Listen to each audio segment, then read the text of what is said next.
Hi there. We are here at the biggest e-commerce live stream event in China, the Taobao Live Stream Festival. Hundreds of live streamers across China have gathered here to Hangzhou to celebrate their hard work in the past year, and it was no small accomplishment. In 2018 alone, live stream hosts generated over 100 billion renminbi on Alibaba's platforms. One of the reasons Taobao Livestream has taken off in China is because it's so easy to use. Let me show you. To start a live stream, all you need is the host version of Taobao Live's app. Move some items to the virtual shelf where viewers can browse and buy. Okay, 发送宝贝成功. When it goes live, you'll start to see viewers come in and ask questions about the products and interact with you. They might give you hearts and virtual gifts, or even become your follower. And the best part about Taobao Livestream is anyone can do it anywhere.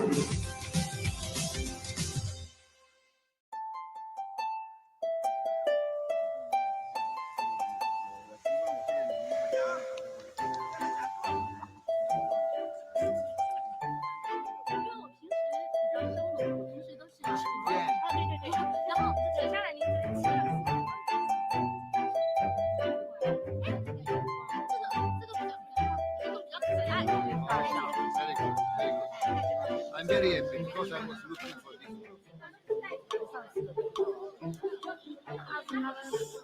不完善，感觉，毕竟才40天的销售期，所以比较短。食品安全是最受关注的嘛，哈，那希望通过这种直播的方式，可以让更多的这种消费者嘛，大众消费者可以更直观的来了解到这个食品的溯源，就源头。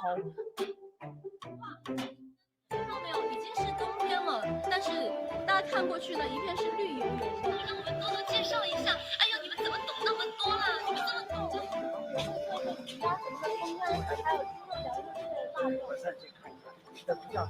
回来的原因主要是为了父亲已经年老了，然后孩子很小，但是真正这边好的东西没有走出去，所以这边的收入就达不到现在生活的基本要求。那我们也希望通过这样的一个直播活动来促销这样的，让城市的这个居民能了解到我们这样一个特产品，来通过网上的渠道来购买，那这样来帮助我们来一个致富增收的这样一个情况。哇，我都已经我觉得我自己到了这个国外。Okay, now it's not my first time. Every time I do is something that you can immediately understanding how many contact you get and how many people follow. For me, it's really, really fantastic. 做了很多，很辛苦，一直都在帮助我们。像其实很多人都在。以我的角度觉得教育更重要，我想让更好的教育让下一代做更好一点，更有文化知识的把这些美好的东西带出去。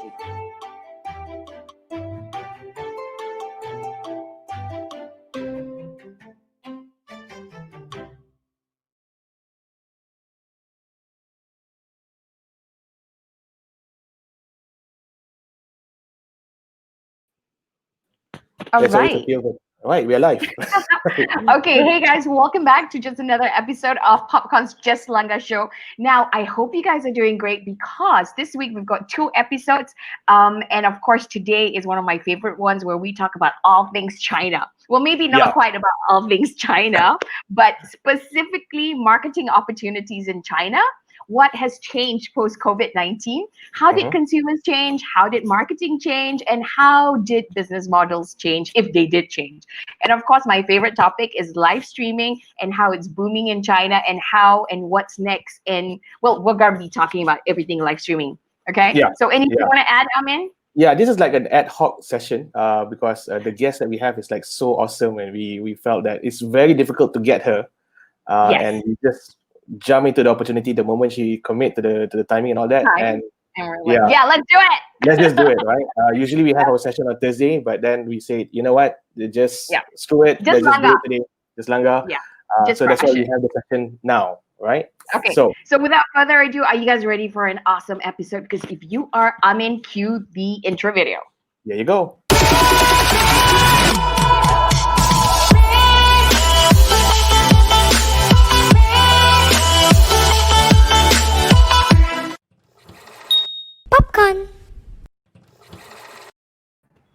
Okay. All right. Welcome back, Popcorners and LinkedIn fam. I am Nina. And I'm Amin, right? Before we, okay, I'm going to remove Ashley for a while. I'm going to introduce her. Okay, we're going to do a quick introduction. Okay, sorry about that, Ashley. My producer sucks. Okay, we're still working on this. Okay, so we are. By the way, Pop, if you just joined us for the first time, Just Langgar is where we cover the latest on content creation, social media, entrepreneurship, tech, to help you guys position yourselves as the business leaders and industry authorities out there through content creation. Now, today, what are we talking about, Amin? Today we are talking to Ashley. I do not want to pronounce her full name because I'm so scared that I will mispronounce it.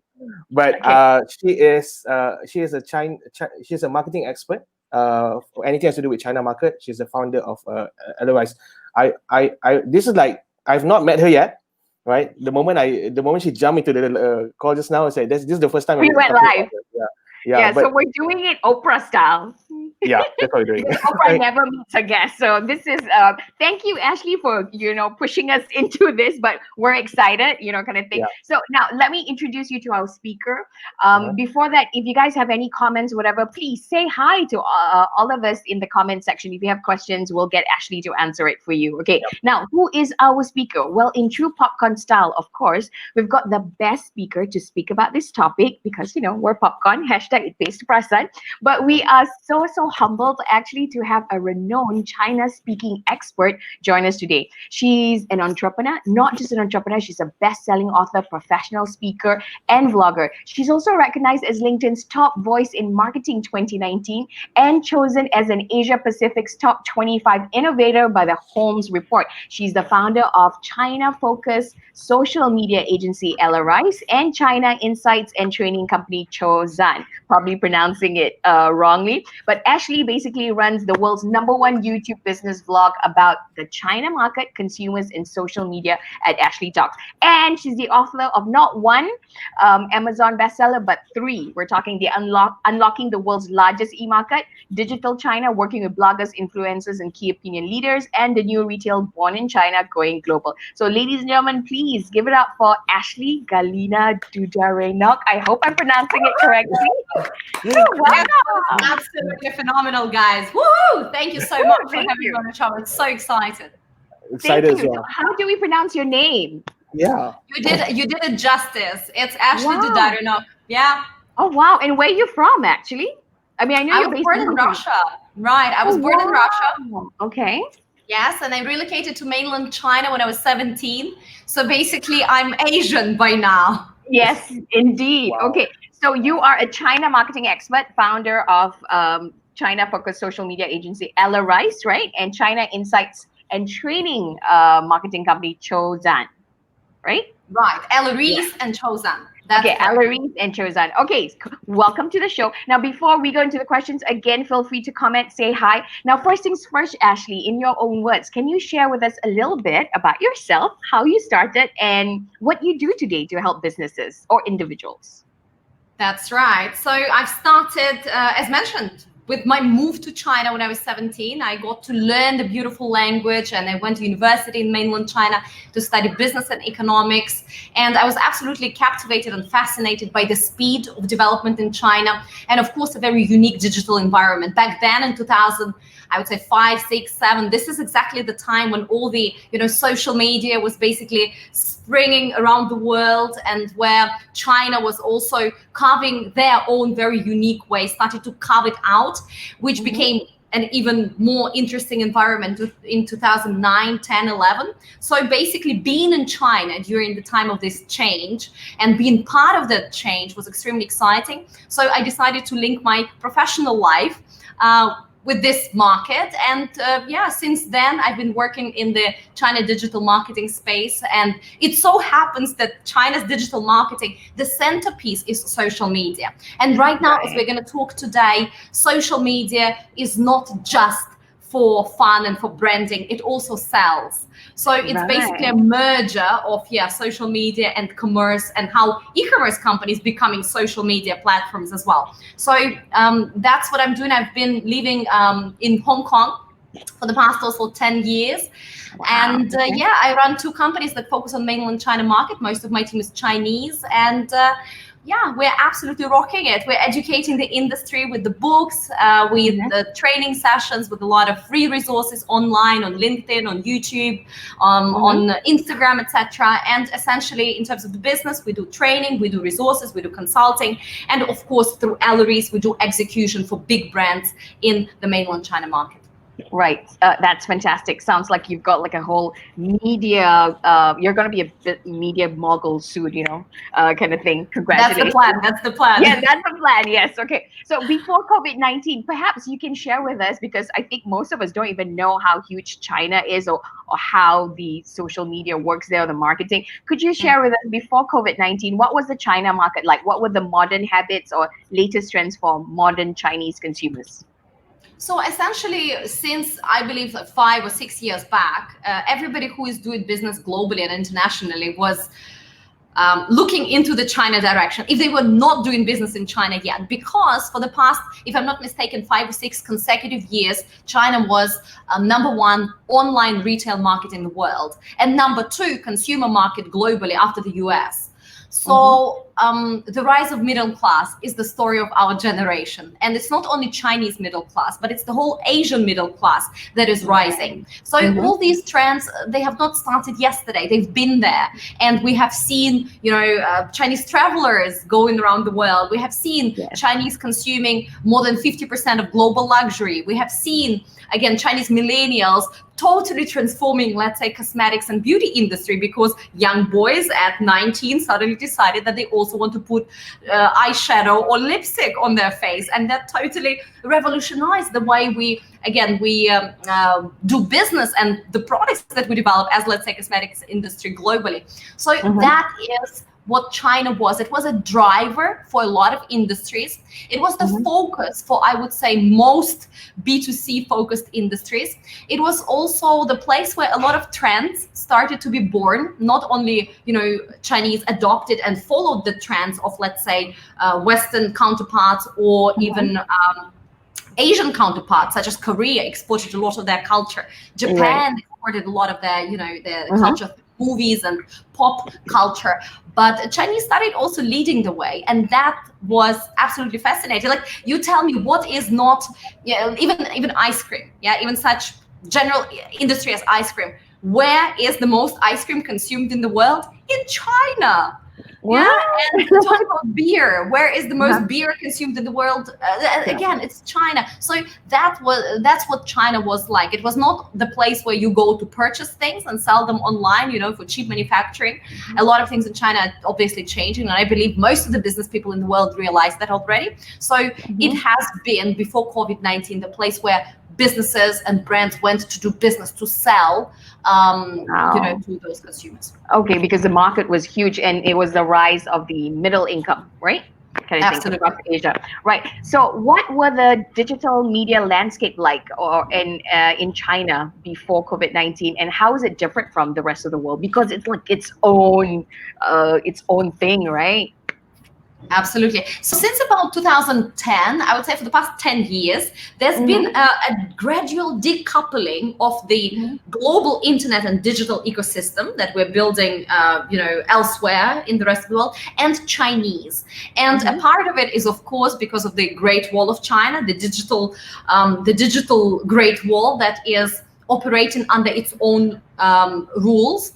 And at the same time, it was because China has skipped a lot of steps. For example, they did not, you know, go into, okay, desktop computers, laptop computers, smartphones. They went from nothing to smartphones. They didn't go to, you know, cash and then credit cards or debit cards or whatever, and then some mobile payments. They went into cash, face payments or mobile payments. So they've skipped a lot of steps. And of course, the speed of adoption in the China market, the excitement, the encouragement from the government, from the business sector, from, you know, the people themselves welcoming the change, it's been overwhelming. So both of those reasons, the unique environment and the speed of adoption and the speed of innovation, and the fact that the Chinese tech giants and tech companies, yes, at first they based their products on international counterparts, but then they innovated it and made them local very, very fast. So right now we ended up with 60 plus platforms, which are claiming to be social media platforms, which are unique to the China market. We also have, if we talk about live streaming, and right now live streaming is a big topic globally, of course, and particularly in China. So we have 200 platforms within mainland China borders where you can do live streaming. Wow. Right? So, and of course, because of the sheer scale of that market, the fact that we have 1.4 billion potential consumers and about 1 billion people using internet, each niche platform has their target audience and has their market, which is absolutely unseen in the rest of the world, right? Absolutely. In fact, my next question would be, can we speak a little bit about these major digital platforms? What are they, and are they different from the Western social media that we're so used to?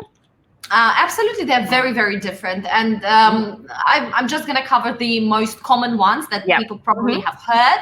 But let's say WeChat, it's not even an ecosystem. It's not even a social media platform. It's truly an ecosystem. It is something that you use to pay your bills, to speak with your mom, to donate to charity, to manage your finances. You use it as access to your bus. You use it to hail a taxi. You use it to order food. So think about a collection of apps on your phone just within one app. So it is an app within an app, and plus access to your, let's say, passport. You can get a divorce, or you can get married through WeChat. You know, you can shake. And you can get to know some people nearby by shaking the phone. You can pay your utility bills. You can use it as an entrance ticket to the MTR. Which is the metro, right? You can literally do tons and tons of things. You can read news, you can stalk your favorite friends or bloggers, and all these within one app. So it's unfair to, to even say that, it's like WhatsApp, or it's like PayPal, or it's like this. No, it's not. It is a lot more, and it's literally the best way to describe it. It is an operating system for life in China. It is a collection of all apps that you have on your phone in this one place. What else? There is Weibo, and the logo of Weibo you can see right there. There's the little dude. This guy is the Weibo. And mascot, so cute. Mascot, absolutely. So Weibo in Chinese means microblogging, and essentially this is one of the oldest platforms, and there were a lot of microblogging platforms back in China. Tencent issued one, S.E.A issued one, many others issued one, but this guy has won the war. So now there's only one Weibo platform, and it's them. They are doing a phenomenal job at hot topics. They're doing a phenomenal job at bloggers, at launching campaigns, awareness. People go there to really stay in the know and also follow a little bit of, I would say, these gossipy trends. That's what keeps this platform, fresh and alive. We have Douyin, of course, TikTok, international version is called TikTok, which is great with algorithms. It's super addictive because it reads what you like, and it just, it's unbelievable. If you think that TikTok is addictive, try Douyin version. It's just a different level. It is a different level. And really? Okay. And a lot of people think that it's just that the name changed. There is like TikTok and there's Douyin. No, actually some algorithms are different, and obviously the data for TikTok is stored outside of mainland China. The data for TikTok is stored for Douyin is stored within mainland China. So it follows different rules of processing and blah, blah, blah. They are literally two slightly different apps. A lot of things are similar, but not all the same. And I would say Douyin is a cooler app than TikTok, in my personal opinion. But we also have a brand which is Xiaohongshu, a phenomenal platform for word of mouth recommendations. We have Zhihu, which is a great platform for B2B businesses. A lot of those guys are there. Yeah. Okay. Are there before that, I'm just coming in because there will be like comments and people engaging with us. So Ashley, you actually have some fan over here. Who is it? Samantha Tang actually said been following Ashley for quite some time. Hi, Samantha. It's really good to see her here, right? We have Amin saying hi, Sherlyn saying hi, Ustaja. There's a few of them here, right? Just want to say hi to everyone that's coming in. Thank you for joining us as well. right? Okay, so Ashley, I have been messaging people about the talk today so that we get more views, and they're like, "Oh my God, we love Ashley. She's so knowledgeable." So definitely, China, the way you talk about these apps is like it's the way we talk about content. So it's so nice to meet somebody who's like crazy about these things like we are. So we're so excited to be talking to you. I see the energy. I see the energy. Yes, Yeah. definitely. Okay, so are there any Western social media in China? Yeah, I was about to ask Yes. that. Yeah. There is a LinkedIn. So That's about I'm it, right? very active on social media, and I'm very active on LinkedIn. The thing is that LinkedIn uses a partner within mainland China borders. They use their brand name, and the app looks very similar. But again, the data is stored on two different servers within mainland and outside of mainland. And some of the content is not shown exactly the same. For instance, when I publish videos, those videos are not shown within mainland China. But rather than that, posts and pictures, and obviously you can message each other, like you can find each other, discover each other, do deals together, etc., etc. So LinkedIn is the only major, I would say, Western social media platform that made it in China, and and is reachable, accessible, and living. Yes, Wow, exactly. I didn't know that. Yeah, LinkedIn is the only one in China I know because one of my friends works for LinkedIn, and she basically said that it was because they actually followed the requirements to operate, right? And that's also a myth. A lot of people say, oh my God, China banned Western social media. And this is not true. They introduce a set of rules that anybody who operates within this digital market needs to follow. And one of such rules says that data for your app needs to be stored, for the mainland China market in the mainland China, within mainland China borders, because then it follows the China cybersecurity laws. So a lot of Western platforms, they just said, oh, we're not building a separate kind of version of the app. We're not storing our data within mainland China borders. We don't want to be part of it. So because they decided not to go through this, and I understand it's a business decision, through this difficult transformation, they had to leave China space. But it's not that China said, you know what, Facebook cannot operate here and Google cannot operate here. So it was a business decision in many ways. And LinkedIn was like, okay, let's work with it. Exactly. That's I'm what we were talking now. I'm loving LinkedIn now. Well, we're LinkedIn's partner anyway, so he has no choice but to love. But we do. We actually really love LinkedIn. Okay, so that was all happening before the pandemic, and now that the pandemic has happened, how has it changed marketing in China? Did consumers change? What sort of habits formed? Absolutely. So a lot of things changed. Obviously, the business models have changed. Right now, we see everybody doing live streams. Doesn't matter whether this is a small shop, a big shop, a multi-million-dollar business. Everybody's on live stream, B2B, B2C, etc. The rise of domestic brands, we can definitely see that after the pandemic. And one of the reasons is when the pandemic hit, a lot of international brands were slow to react, or they contributed very little to the humanitarian side of things. When the local brands, even though they were much, much smaller than their international counterparts, they just went full speed and they supported Wuhan, they supported, the community, and they got a lot of love and support because of that. So the rise of domestic brands was there before, but after COVID-19, it definitely has accelerated. We also see, in terms of business models, the rise of community retail, where a lot of people and businesses right now are serving the community. So a couple of building blocks living together, neighbors, create some sort of a joint group, and they purchase anything from groceries to fridges to jeans together in this community kind of format. So that happened because of COVID-19. And instant consumption, of course, is very, very big. So people want the things that they purchased delivered to them, not just within one day, but ideally within a couple of hours. So that in terms of businesses, right? In terms of the marketing, obviously, we see a lot of marketing being propelled by the technology, right? For instance, live streaming again. It's been there for 2 years. It's not something new. But right now, if you're not live streaming, you're literally like, people don't understand what's wrong with you, right? If you have a small, because if you have a small noodle shop, half of your customers will come through live streaming. So you are basically cooking the noodles, and you have 5 phones live streaming on 5 of your top platforms, and people place orders right there. So this is your delivery platform. And at the same time, you have, some walk-ins. So it is a huge chunk of your business. If you are a B2B company, literally the most exciting skill, the most in-demand skill that you are teaching your salespeople right now is, guess what? Live streaming. Yes.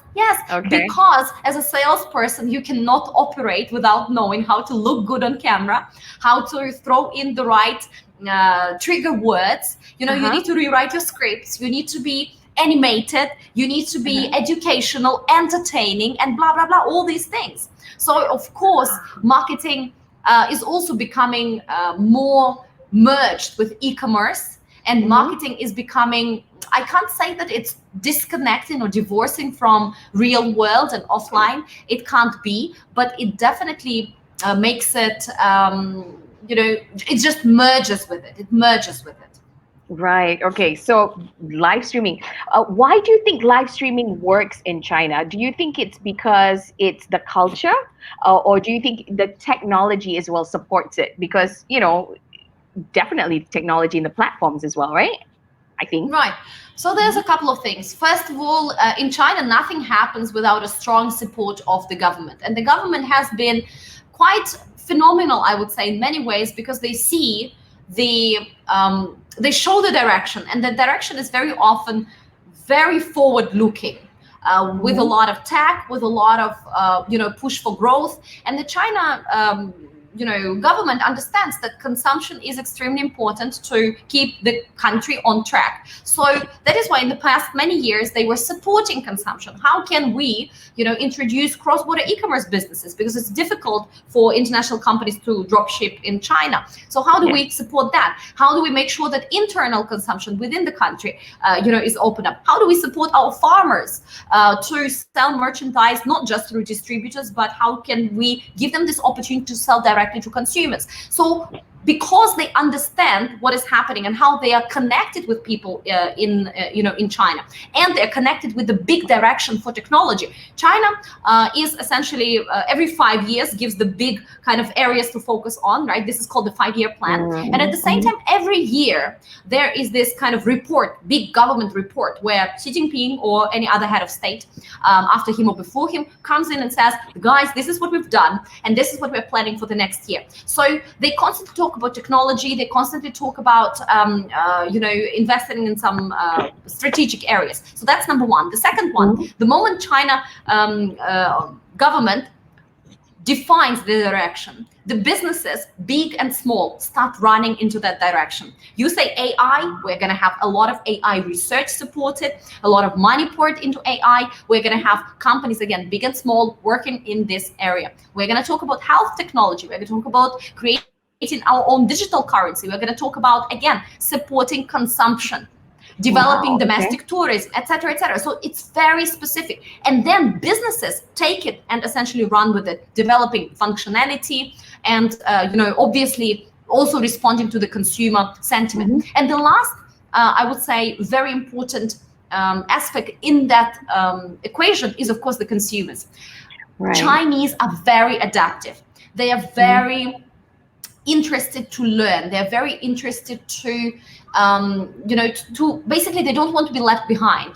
And they are willing and able to adapt and explore. So I know, literally, I think the oldest person that live streams right now is a 97-year-old grandma. The orange one? Yeah. There are some orange, there is an orange lady. There is also a lady that sells peaches and apricots. There is another lady in mid-China, I'm not sure, but she's close to 90. She is, her family is basically planting and selling tea leaves. It's absolutely incredible. And they work in collaboration with younger generation. And they are, cute on camera, and, they are kind of cheeky, and they're kind of funny. And that works. And of course, there are a lot of people that are watching those live streams. Is that yours? Okay. That's okay. Let's continue. It's very interesting. It's very interesting to see the mindset of the consumers and also the people that's actually marketing the product.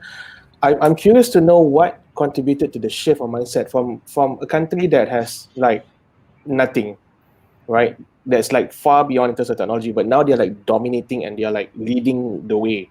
So since you are there, what would be like for you? What was the shift? What can we learn? What can we learn from them? Well, failure is not an option. That's number one.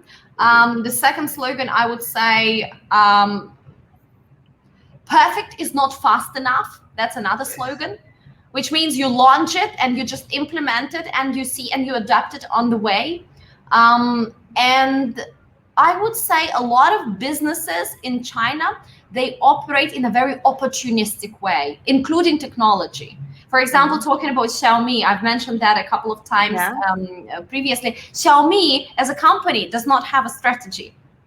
Their only strategy is for each department, double the revenue. Whatever you do, right? And double the revenue, so be creative. And if something doesn't work, if you did not double the revenue, okay, let's try, something different next time. And it's very different, and it's a big, sharp contrast to what's happening in the West. We're talking about, companies looking at 10-year plans. Yes. What kind of 10-year plan, 5-year plans, 3-year plan? I do not know what am I going to do next year. So in China, it's literally, I would say, first of all, a lot of Chinese are true entrepreneurs at heart. And this you cannot weed it out. It's there. They are entrepreneurs at heart. Secondly, the environment. Again, if there would not be infrastructure, if the internet would be slow, if the technology companies would not be there, if the government support wouldn't be there, etc., if access to financing wouldn't be possible, of course, it would be very, very different. But it is there. And I would say just the fact that they're not afraid. Again, failure is not an option because we know where we are going. We know what the end goal. What is that summit that we're trying to climb? We just try different things before we get there. And again, just moving fast. I would say in the West or outside of mainland China, I see a lot of businesses, both technology companies and smaller entrepreneurs, when they have this kind of new idea or new business branch kind of development, they go and they think about it and, they want to cross-check, or is it worth the effort? In China, they thought about it in the morning. They implemented it in the afternoon. Oh, wow. I love that. And if it doesn't work, it does not matter. You can shut it later on and, do something else. And of course, the bigger the companies grow, for example, now we look at, giants like Tencent or Alibaba. Of course, you need to comply with a lot of regulations and you probably need to slow down some of the pace, but they acquire a lot of small, nimble businesses, and those businesses drive innovation for them. And internally, they also operate, at a slightly, I would say, expedited speed compared to the rest of the world. Yeah, okay. I'm just putting a comment by Rusnaja. She said, it's very interesting that even micro businesses is growing in China.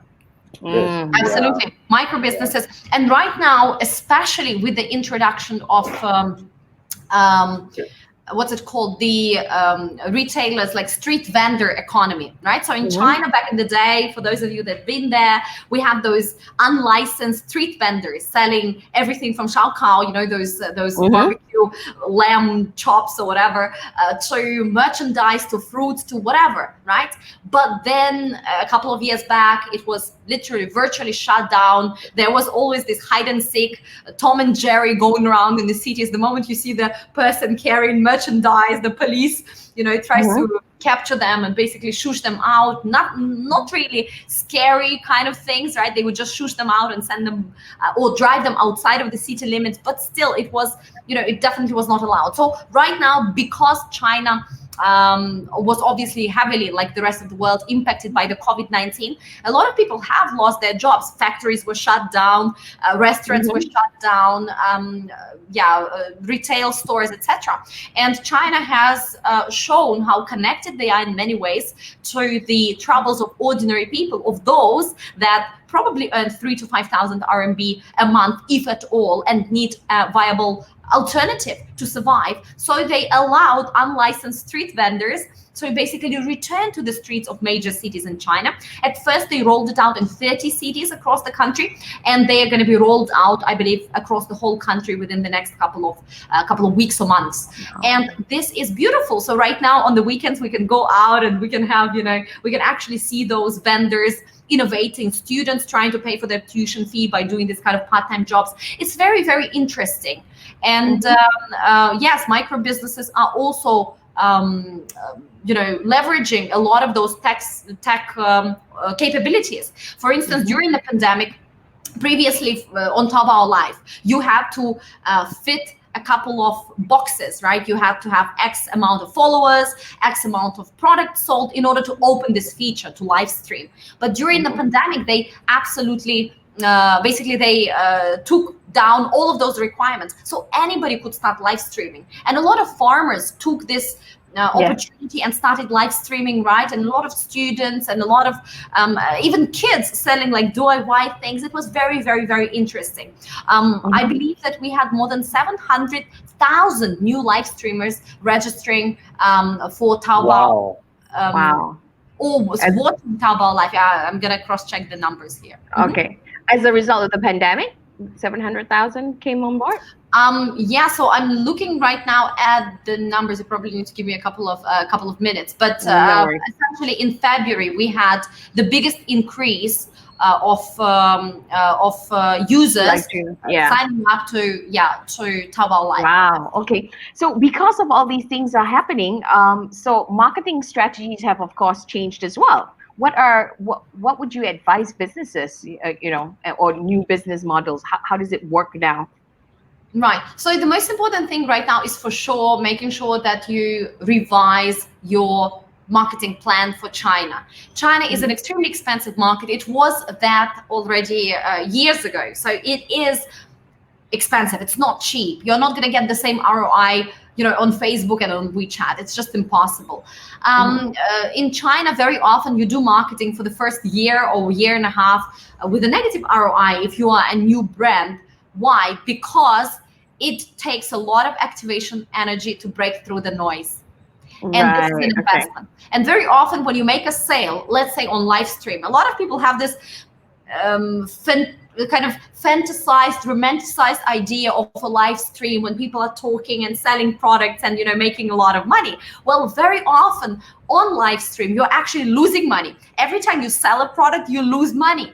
But you won't get yes, it's negative ROI because you need to pay a platform, you need to pay the blogger, and you need to give a really good deal for your product to sell it, right? They're not just gonna sell a product at 100% price because it needs to be a good deal that people see it right now and feel that, okay, I need to buy it right now.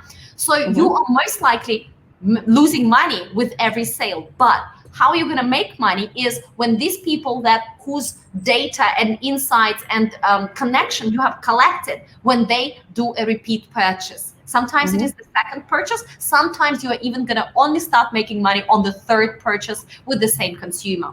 But for the China market, for the sheer scale of that market, it is an investment that everybody is willing to make. And there are a lot of domestic, obviously, companies within mainland China borders. There are a lot of international companies. They're all competing in this space. So that is why live streaming and all the marketing that we are running right now in China, again, investment is very high. If it's a sales campaign, you're likely to lose money, not necessarily, but likely. And your main focus is to collect a database of potential consumers to sell to them again and again. And that is why your question was, what are some marketing strategies? First, revise your target audience. Their journey has changed. Their sentiment has changed, because only then you will be able where to enter that journey to capture them. And number two, start building your private pool.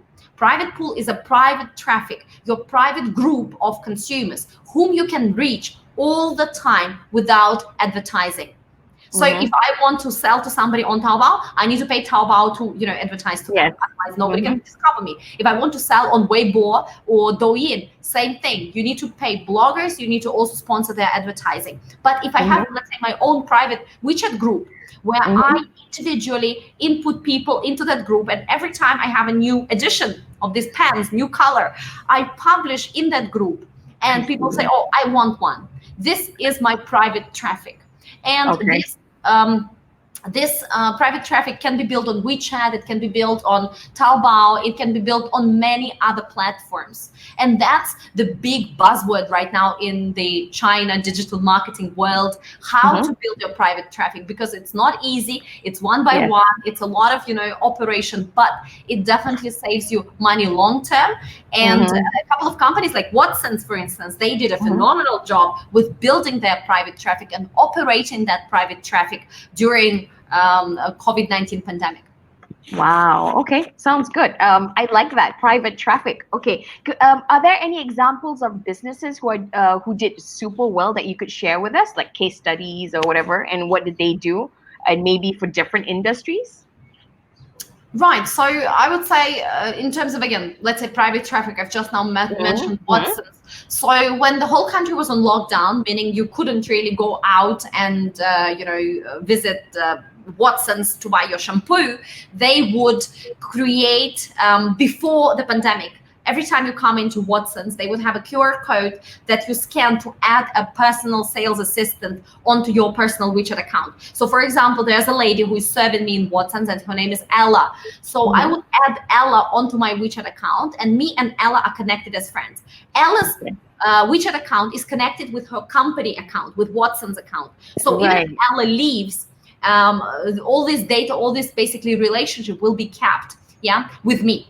And as the lockdown happened, Ella would reach out to me and say, hey, Ashley, I know that a month ago you bought a shampoo. Do you need a shampoo? Do you still need a conditioner? Do you need that mask for your hair? Do you want some blah, blah, blah? We have some disinfectors. Do you want me to send you some masks? And I would be like, oh my God, this is amazing, Ella. Thank you so much. Yes, I want some. And of course, then because I'm, let's say, interested in hair products, as you can see the braid,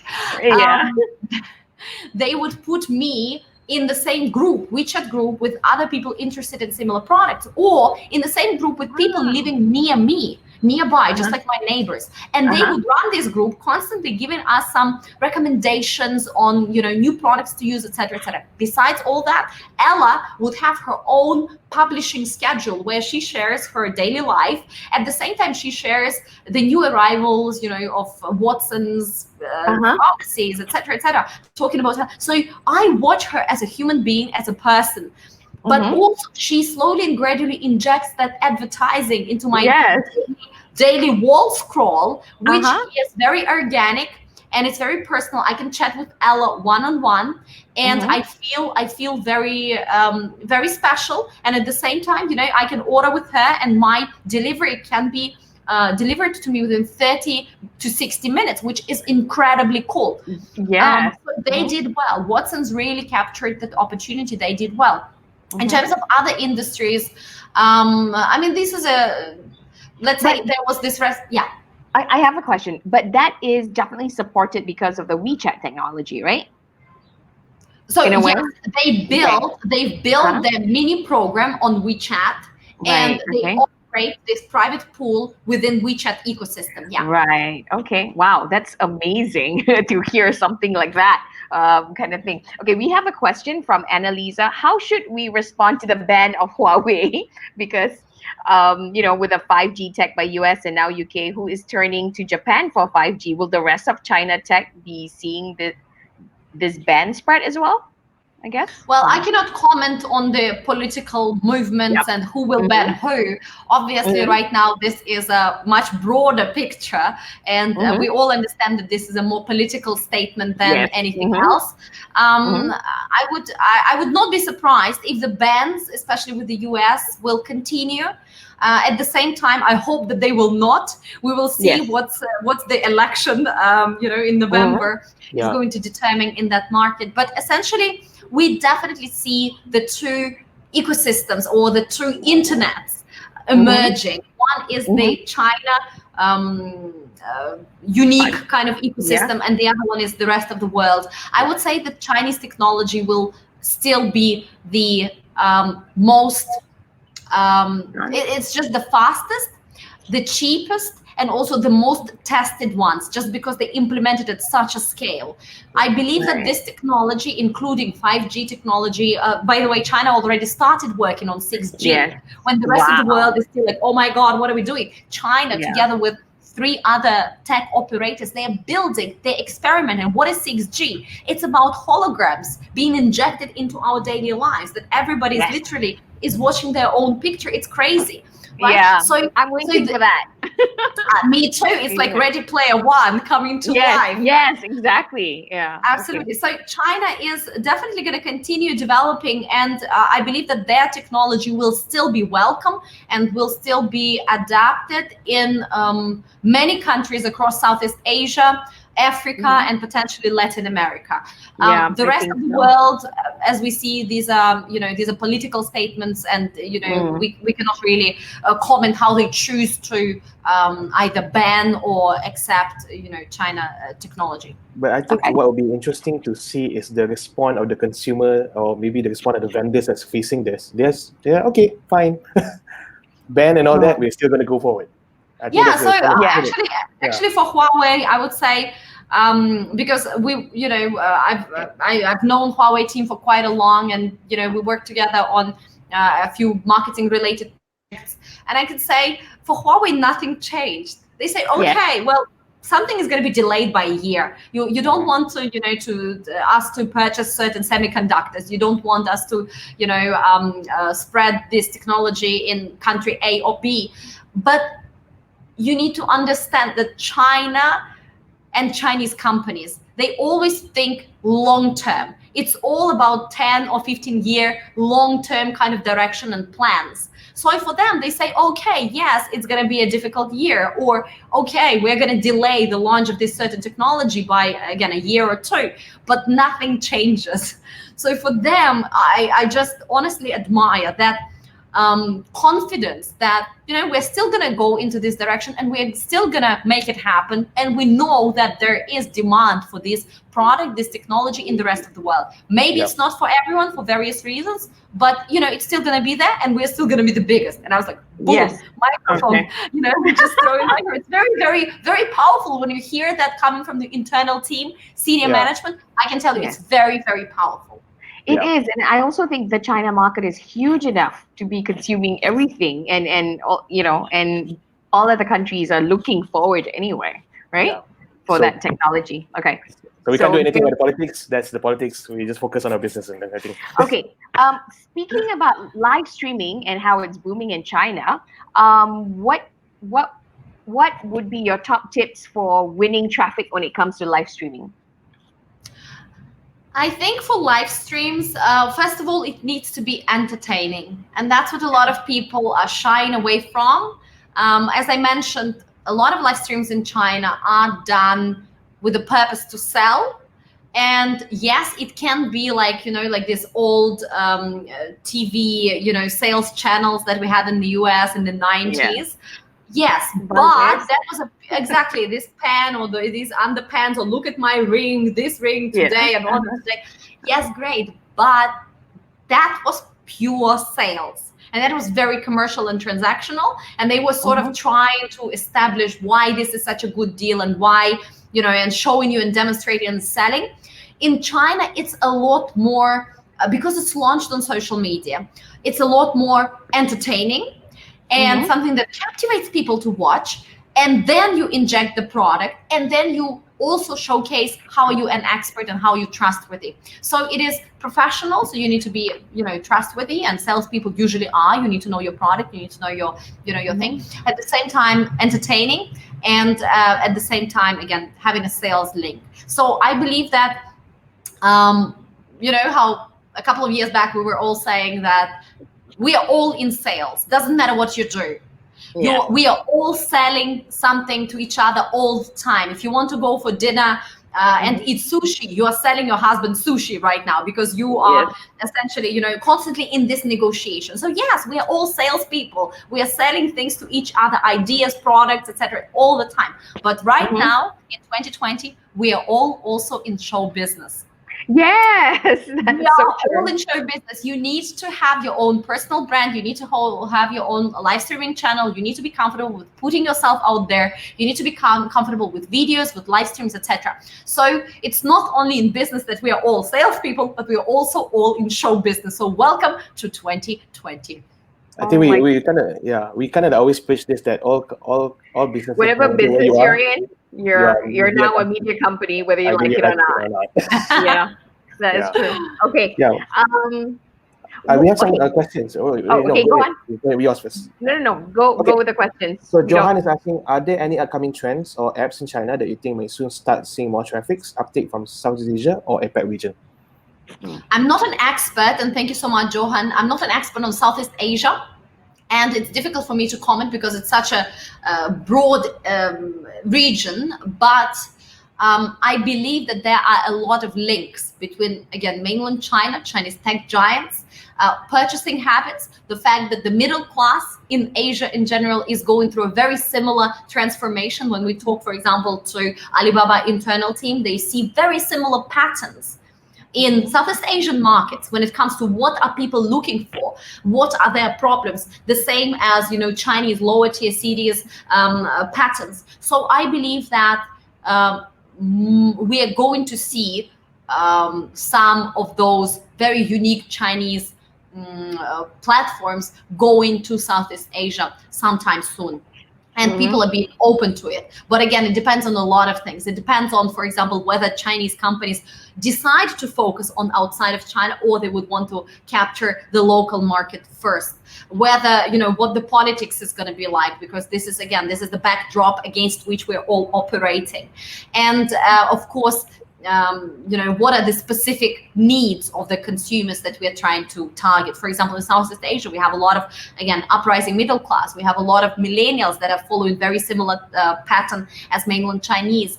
We have a lot of gamers, blah, blah, blah. So in those spaces, yes. But when it comes to more niche platforms, for example, in China, there's a platform where it's specifically developed for older women above usually 60 years old that are dancing on the squares, square dances. So I think apps like this, for instance, might not really make it to Southeast Asia at a scale just because the behavior is not there. Okay. Very different behavior. Okay, another question. Is there a community of WeChat micro apps developer outside of China that we can engage in? Can you answer that? Or there's definitely a lot of mini program developers located. In Shanghai, we have quite a lot that are also English speakers. So they can be Chinese or they can be, from other countries. But when you're asking developers outside of China, I'm not aware whether there are. I'm sure there are some. I'm just not aware. And how do they usually find each other? Usually you are being introduced into this group, and then you ask other people to, input you into another group. So basically by invitation. Each group on WeChat has a limit of 500 members. So that is why usually, for example, I'm in marketing. I'm a member of like 50 groups when it comes to marketing, both in English and in Chinese.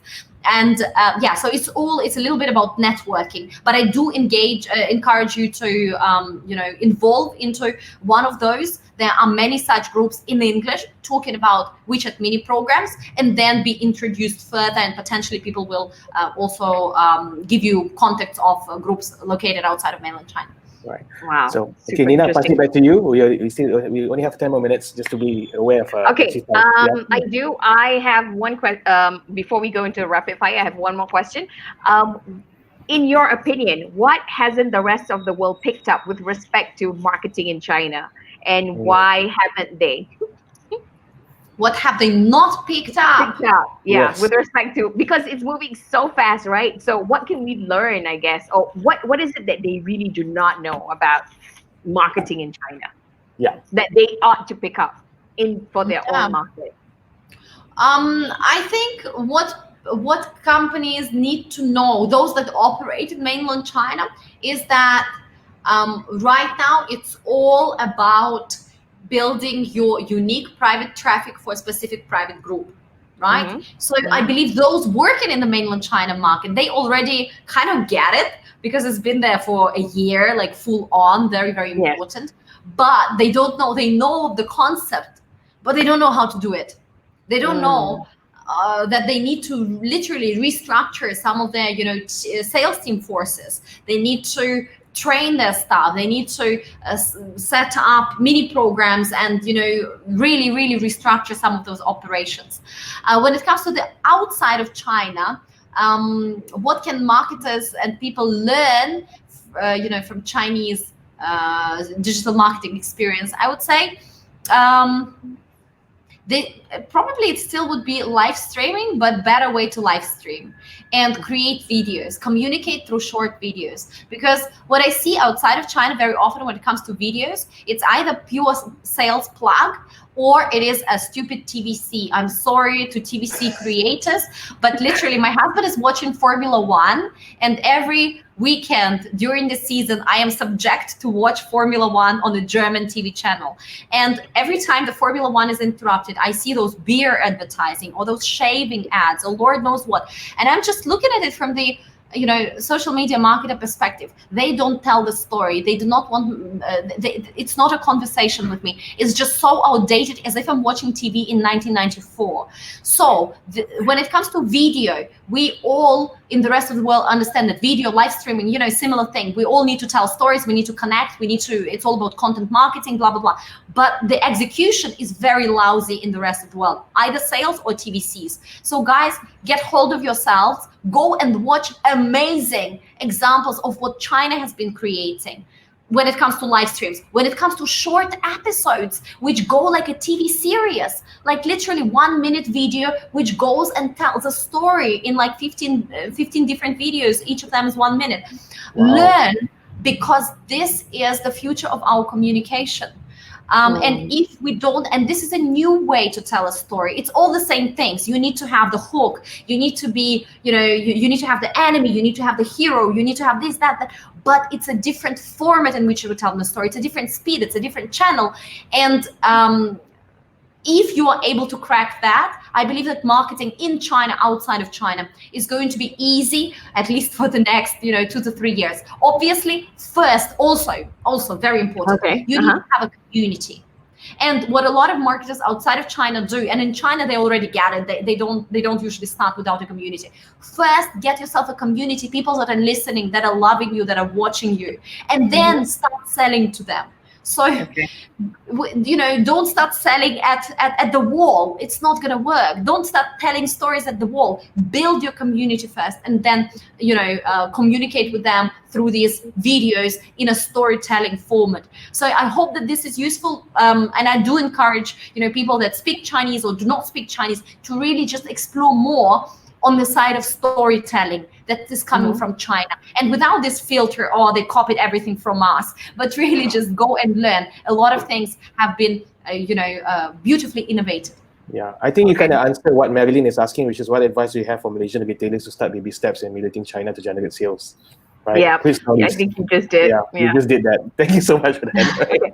Ashley, because of what you're sharing, is this with Chosen? Is this the sort of training that you provide to people, or is it more about the strategies and what's happening in China? Just wondering.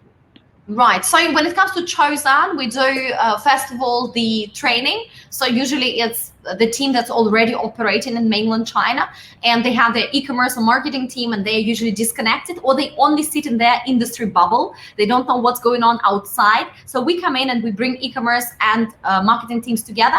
We give them the strategy for the coming half a year or 1 year, and we train them how to actually execute it. We introduce them the new platforms, the new developments, so they are on top of their game. And at the same time, we do video courses, so people can individually learn about the China marketing.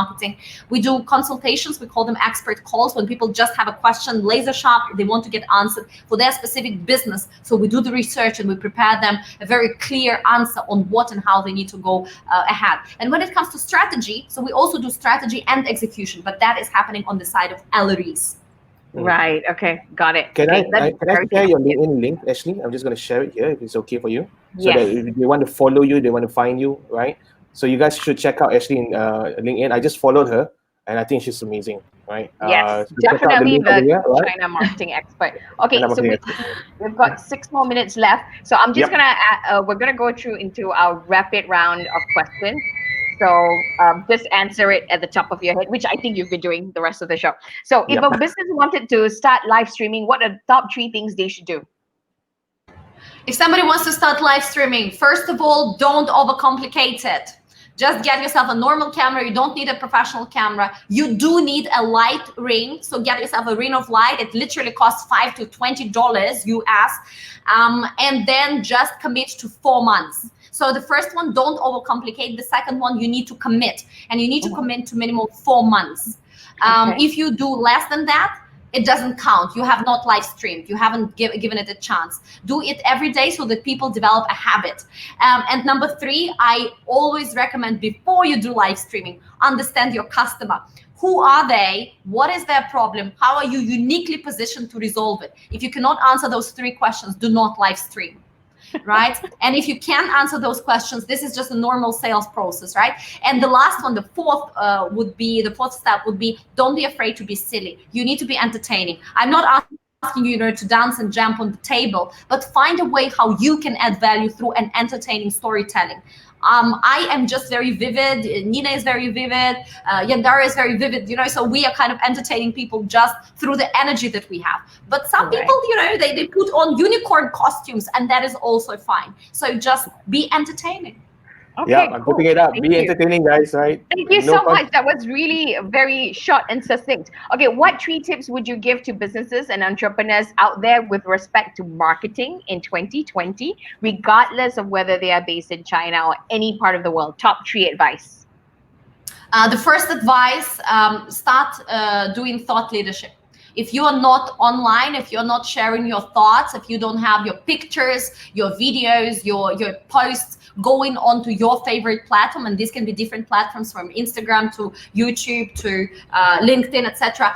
If you are not there, you are literally not there. So in China, we say, you are what you publish. If you publish good, you're good. You publish bad, you're bad. You publish nothing, you're nothing. So be a thought leader online. That's number 1. The second one, I encourage this year everybody to rewrite their consumer profiles, the problems of their consumers, and the solutions that you're offering. Because I know that a lot of businesses are operating with just a flickering kind of idea, oh, these are my customers and that's why they buy my product or my services. But this year you can't do that anymore. A lot of things changed. The pathways changed. The consumer sentiment changed. So write your consumer profile, the problems that they have, and how are you uniquely positioned to solve them. And number 3 advice would be just act. If you see an opportunity, don't wait until a month, a week from now. Let me, try to just do it. Just like Nike, Nike's slogan, just do it and do it right now. You thought about it in the morning, execute in the afternoon. Believe me, when you are a small potato or even a medium potato, nobody cares. Nobody cares. When you're a big guy, then everybody cares. So that is why when you're a small potato, you can experiment with so many things and nothing bad can happen. Nothing bad can come out of it. Only the good things. If you make it big and you start growing into that direction. If you don't make it, again, you're too small. Nobody cares. You tried, you failed, you learned, you move on. Oh my God, thank you. That was amazing. Okay, last question, Ashley. This is about you. What are your plans for 2020 and beyond? What does Ashley have in mind? Well, for me this year, it's all about expanding into new business models. And this is also the advice that I would like to give to every business owner out there. Build more legs to your table. You cannot stand on 1 leg. You cannot stand on 2 or 3 legs. You need to have minimum 7 business models. And I do encourage you to, for example, for me, we have a service that we are offering big companies and we're managing their accounts. Then I have a training business. Then I have a keynote business. Then I have a subscription group where people pay money to be members of, and we give them insights about China. All these are different business models. One, they pay me retainer every month. The other one, they pay us a monthly subscription to be members of the group. The other one, we produce books and we're selling books. That's also a business model. So think about literally introducing more legs to your businesses, and think about how you can reinvent your more traditional business models to make them more digital. And that, for instance, talking about training, it's not just, I used to have a physical training and right now I'm going to do it on Zoom and I became a digital coach. No, that's not how it works. In order to have a successful virtual event, for instance, you need to rethink your event, to introduce the functions that were not available when you were, offline. So you really need to turn it into something digital, something more than just offline. So look into your businesses, which business models were impacted most, and how you can tweak them to make them better by going digital, not just being delivered over Zoom. Yeah. Right. Actually, Okay. I have one personal question I want to ask. Okay. Where do you get your energy from? I'm naturally high. So you're naturally yeah. when you love what you do, and honestly, guys, these are two things. First of all, you need to love what you do. If you hate what you're doing, just get out of it. Your life is too long and too precious. Your working life is too long, and your life is generally too short and too precious to waste it on something you don't like. And number two, shake your ass. Honestly, before important meetings, before the phone calls, you need to get this energy going. You need to move, you need to shake, you need to dance, and that gets your blood moving, and that also, spreads certain hormones into your, pumps certain hormones into your blood. It's pure biology, pure chemistry. So love what you do and shake that ass. Okay, good. Shake that ass, guys. That's what we're That going to do. is fantastic. Thank you so much. Okay. So I'm afraid that's all the time we have for today. But if I were to summarize today, what I'm learning is, number one, just do it, especially with respect to content. Just do it. Don't think too much. Simplify it. Don't overdo it. Complicate things. Introduce more legs into your business. And think about how you can digitalize the business. This is something that we need to think about, especially since coronavirus and pandemic. And of course, private traffic, how to build your private traffic and move it so that you can own it, because that will save you money in the long term, right? Sounds good? Okay, anything you want to add to that, Amin? Absolutely. Yeah, I just need to shake my ass right now and just get Ashley's energy, because yeah, all of us get off this live and go shake that ass. Go shake that ass right now. Yeah. Let's So if you're guys. watching this right now, please get up and shake your ass, okay? Exactly. That's what I'm gonna do. Okay, thank you so much, Ashley. you so That much, was so Ashley. insightful, Right. and we had so much fun. Thank you. Thank Ladies you. and gentlemen, we give you China marketing expert. Thank you Give a big so round of much. applause for that, right? Good job. Well Thank done. you guys for having me. It was so awesome. I love being on the show. Thank you. Oh, thank you. Right. Thank you so much. We loved having you. So hope to Yeah, catch right. up with you soon. Okay. Yeah, we'll catch up with you soon, right? So we're gonna remove you, Okay. Ashley. So maybe we'll talk with you again online, right? Bye. Yep. Okay, cool. So thank you. That was such an amazing session. We hope you guys learned and was at least inspired to shake your ass. And what's happening the rest of the week? I'm in. All right, we have Doc Emmett Brown coming, right? That's what. Doc Emmett Brown, exactly. Now, if you guys have seen Back to the Future, and you've always wanted somebody like Doc Emmett Brown to come in, to come with your DMC, is it car, and tell you what's going to happen into the future? Well, we've got the solution for you. We've got the speaker for you, because we have the global IoT influencer who's going to share with us how to reimagine the 21st century using IoT. Ashley already helped with you just now, but now he's going to further ram it in. Okay, sounds good. That's happening on Thursday. He's actually really do like Doc Emmett Brown, though.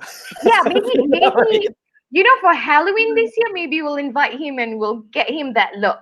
What do you think? The Malaysian version. Okay, so this Thursday, 11 a.m. on POPCONfest LinkedIn page and also on our Facebook group. Now, if you know someone who would really appreciate today's video, please make sure you tag them, share this video.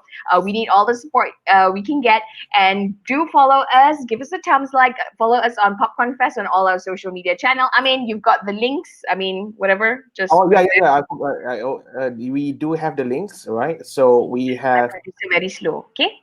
Yeah. Okay. Okay, so follow us at POPCONfest. There you go. Right? Yeah, we are in Facebook, LinkedIn, Instagram, Twitter, Telegram. We even are in TikTok as well. So I think we need to start live streaming TikTok a lot. Yes, definitely. Okay, so that's all we have for today. We will see you on Thursday, 11 o'clock sharp.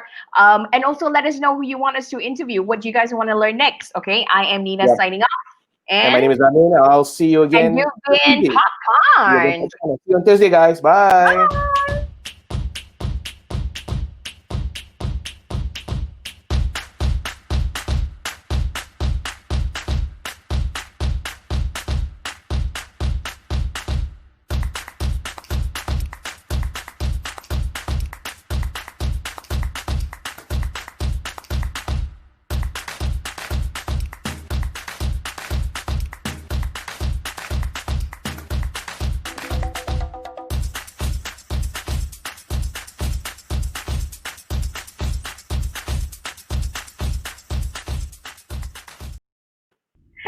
Thank you so much.